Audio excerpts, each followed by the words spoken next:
Good morning, everybody. Quick little road trip again. We're just going to run right up here to Raleigh to go meet with a really good friend of mine that I've known for almost 17 years. Used to work for her dad back in the day. And she is just, the thing she's done in this industry is amazing, but the thing she's doing for youth in this industry is quite remarkable. She's really trying to solve this problem of young people not getting into the industry. So we're going to go chat with her real quick. So let's jump in the old Thunder wagon here and head up the road.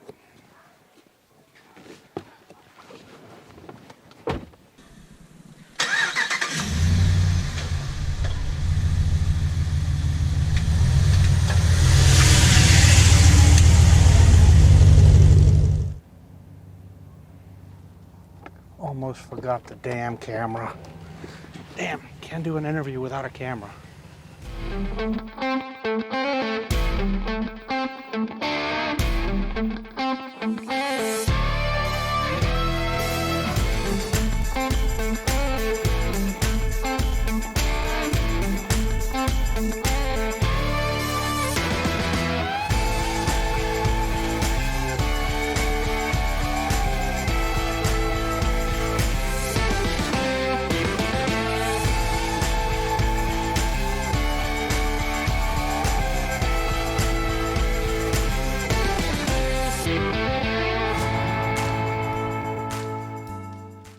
Good morning, everybody.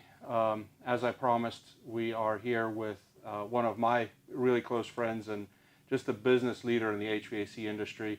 We're going to talk a little bit more here with LaDonna to kind of get her history and kind of how she became to be where she is today and everything. And now that we have all the camera issues squared up, we can finally start recording this. So, LaDonna, thank you so much for sitting down with me today. Thank you for having me. So, we've known each other. I think my youngest is just turned 16, so we've known each other 17 years. Oh, yeah. And yeah. I used to work here. I didn't do a good job, got fired.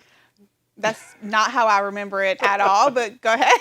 So it was way young in my younger years. So I remember for a fact that I sent out April air dampers to a Honeywell job, and that kind of sealed the deal for me. But well, you were always one of my favorites, so it's all right. It's all good. So tell us a little bit about you. So, well, I've been at Airmakers for about 18 years, and I actually started here doing inventory in the warehouse, in the service vans, getting extremely dirty, and more or less have worked my way up. I've kind of tampered with a little bit of everything. I've done receptionist, answering phones, service dispatch, install coordinator, and then in my later years, actually went back to school and got my mechanical engineering technology degree, and then now I am a double licensed mechanical contractor. Okay. Yep. And I want to say I'm so proud of you because as a dad of a young lady that I'm trying to encourage to go do different things in life, and you know me, so Grayson is getting into the trades. Jack's actually in college, but kind of coming towards the trades too. And she wants to be a radiology technician, and I begged her. I was like, "Are you sure? Like, you know LaDonna, right?" And she's like, "Yeah, she does." So, just really cool what you've Thank done you. and everything with your career. So the reason I'm sitting down with you today is I'm super impressed of what Airmakers is doing to get young people into the industry. And I know I sent you 5 questions, but here's how these go. I never go back to them. You're fine. I just like to chat. So, tell us a little bit about how you start, what you do to get young kids, not even in college yet, or not even in community college. How do you start working with them to kind of get them interested? Well, the biggest thing, I think that it's helpful for me because, with my own personal experience, because, my first degree has absolutely nothing to do with HVAC. Right. And, it was communication, had nothing to do with this industry. And I really wasn't doing as much with that I had expected to do with it. Not saying that it wasn't great at times, but just I did not see it progressing quite as I wanted to. Sure. Not to mention I always had a long-time love for, this industry, HVAC. And so... Well, not to interrupt you, but mom and dad exactly started this company. Exactly. And so there's always been that, right? It has. And the thing is coming from a person who did do the 4-year college route, I just think that there's a lot of people or a lot of kids out there that either don't have the opportunity to go to a four-year college, whether it's financially, academically, other factors that hold them back. And we've just been driven down this one path, college, college, college, for so long that I just don't think that anybody has taken the time to explain to these children that there are other opportunities out there that are just as successful. And so what I've been doing is trying to get into the high schools a little bit more and giving these kids an option. So I reached out to the Wake County Public School System, let them know that Airmakers is one of those companies that we will hire you right out of high school. I mean, you don't have to have any experience. You don't have to go to school, because we'll train you from the ground up. And once I essentially put that out there in front of them and they realized that it was opportunities for their kids, then the doors started opening where, I could attend the job fairs. Yeah. I was in touch with a few of the local high schools. I believe it's Rollsville High School and Wake Forest High School, which is really admirable. They've actually started a entry-level trade program in the high school. Oh, that's cool. Similar to shop class. Sure. For these kids to get them interested in something else if college path isn't for them. Sure. And so I actually interviewed, one of these interviews I've done. This is the third one I'm doing on this topic. The second one I did was with a young man, Josh, and I've known Josh since he was middle school. And Josh's story is clearly laid out in an interview, but the point, and I actually took that interview and sent it to the rugby team I coach, right? Because we encourage kids not just to go to college, but we would like to help them find where they're going to fall after high school. And the big thing that stood out to me is I kind of know where we're going to be in college debt after my kids graduate, if they're going to college. And I know where my middle one is not going to have that. So I did some research, and the Johnson County Community College is ESCO accredited HVAC degree program. And for him, I think it's an 18-month or maybe a 2-year course, but it'll be $6,000 and he'll be done, right? And so what Josh was talking about in that interview was, he's 4 years into the trade. He bought his own vehicle, it's just about paid off. He's looking to buy a house.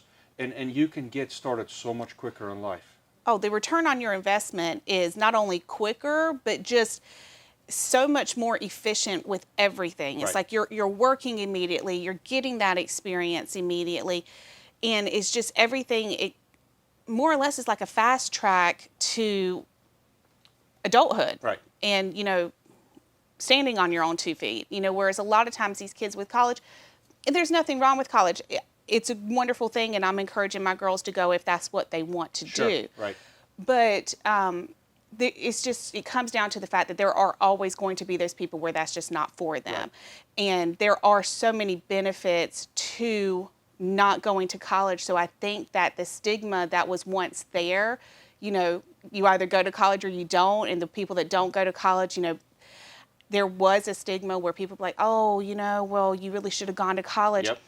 I'm just trying to get it out there that really that's non-existent anymore, because these kids can be just as successful. They can thrive just like the college educated, and sometimes they thrive quicker. Right. Well, here's the funny thing, right? So I came here to this country when I was 17, didn't know anything about heating and air. It chose me, I didn't choose it, right? But there was always this thing, well, you have a cap to what you can become in life if you're in the trades. And it is so not true, right? So I go work for a distribution. I started working with contractors, started working with big contractors like Airmakers, or, another really close friend of mine that has built just an empire.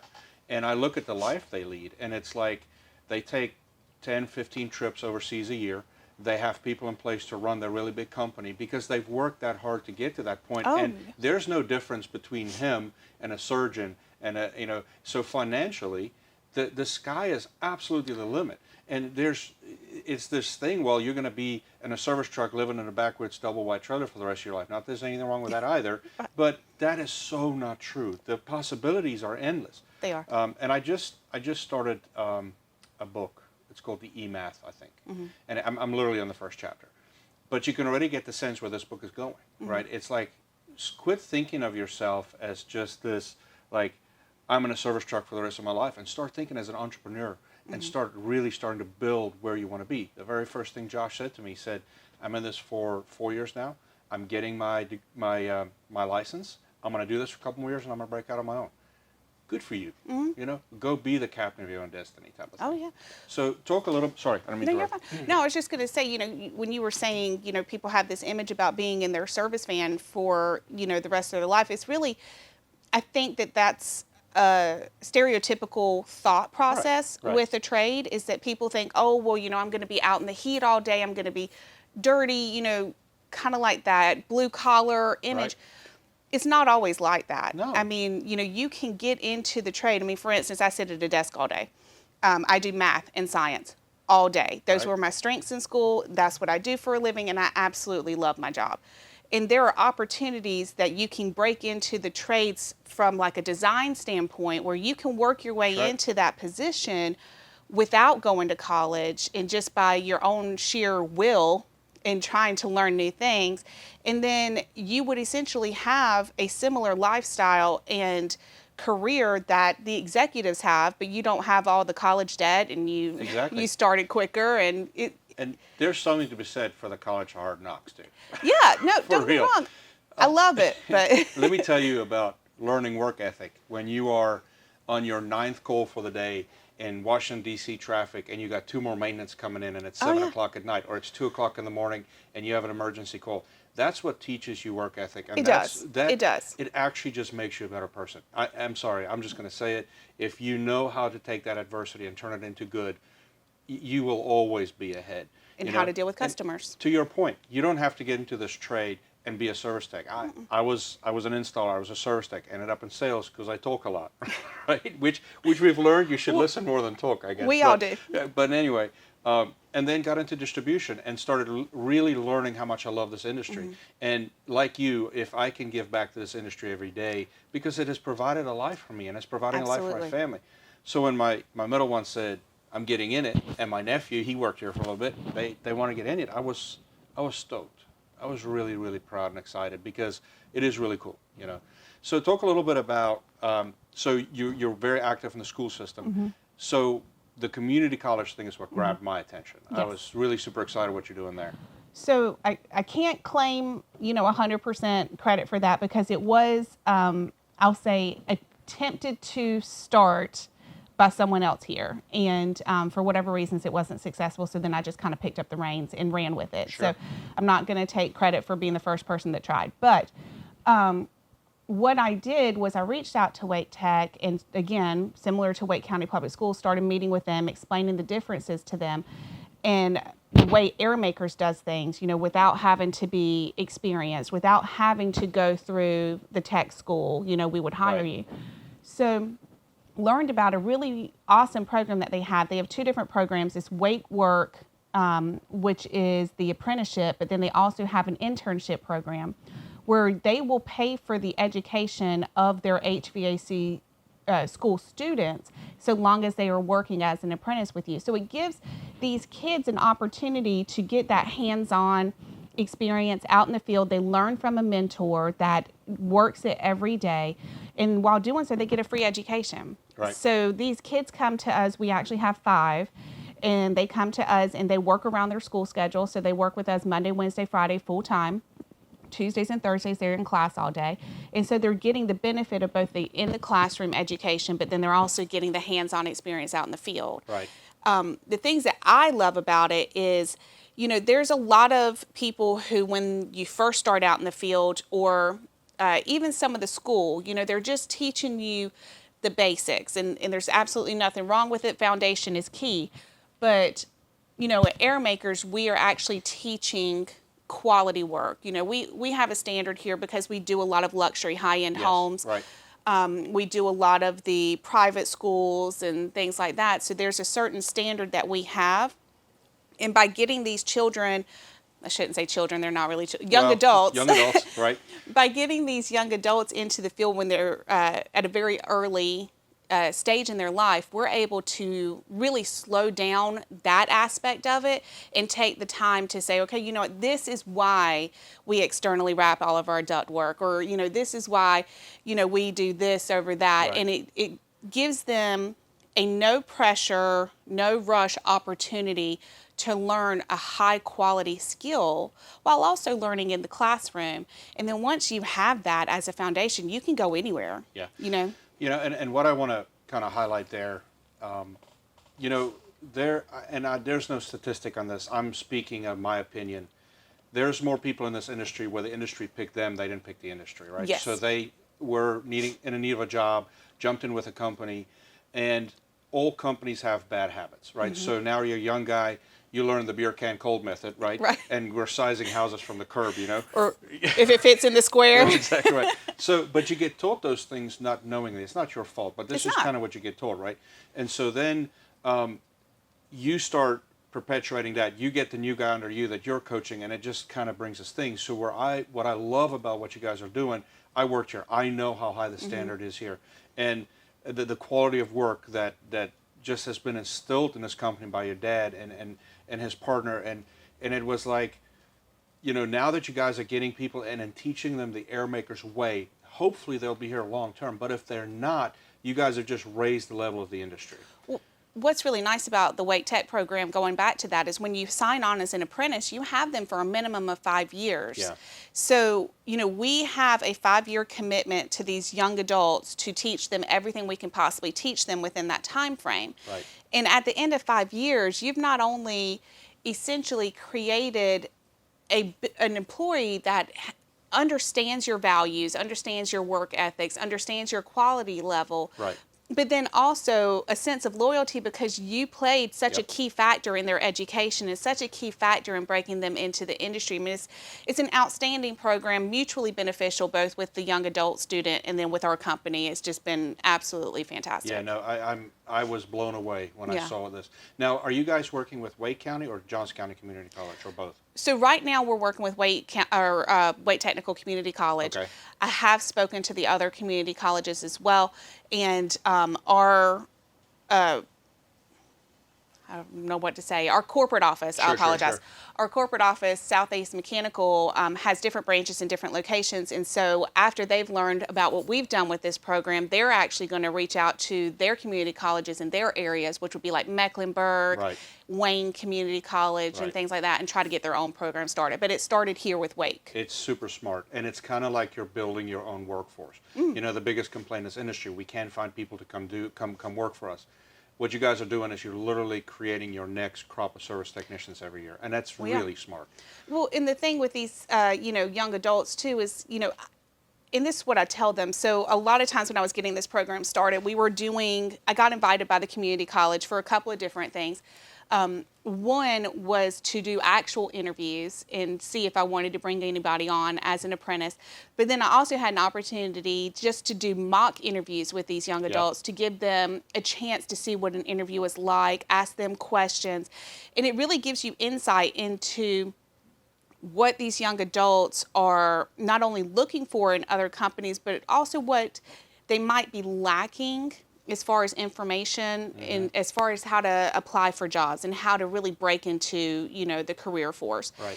And by doing so, I've just learned a lot about, the next generation coming in. That's right. And how to manage them, right? exactly. Yep. And while doing these interviews, one of the main things that I told them, I was like, I can teach you, or anybody can teach you how to do the quick method. Anybody can teach you, That's how right. to hold up the square, and if a house fits in it, it's going to be a 3-ton, or, That's right. Anybody can teach you that. Right.